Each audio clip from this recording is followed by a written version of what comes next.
প্রিয় দর্শক, good morning, নমস্কার।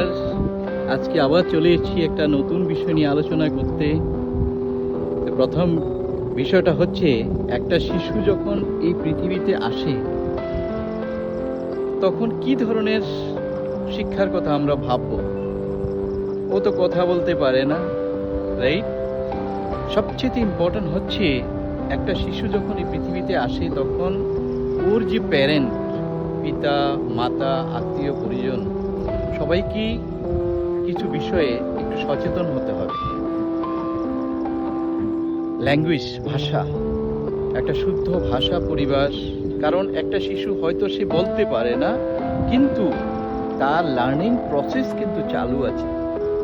আপনি দেখবেন, যখন একটা শিশুর বয়স 1.5 থেকে 2 বছর হয়ে যায়, হঠাৎ করে কিভাবে সে এত কিছু জানে, সে বলতে শুরু করে দেয়।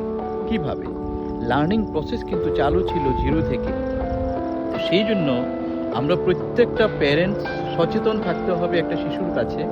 যখন শিশু থাকে আমরা অনেক সময় স্ল্যাং ল্যাঙ্গুয়েজ ইউজ করি, ওইটা থেকে আমরা বিরত থাকবো।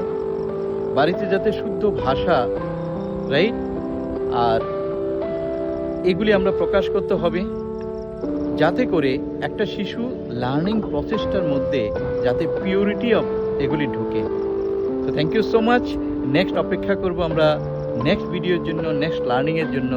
তো অবশ্যই লাইক এবং সাবস্ক্রাইব করতে ভুলবেন না, রাইট? প্রতিনিয়ত আমি আপনাদের সঙ্গে কিছু না কিছু এক্সপিরিয়েন্স শেয়ার করে যাব। Thank you so much.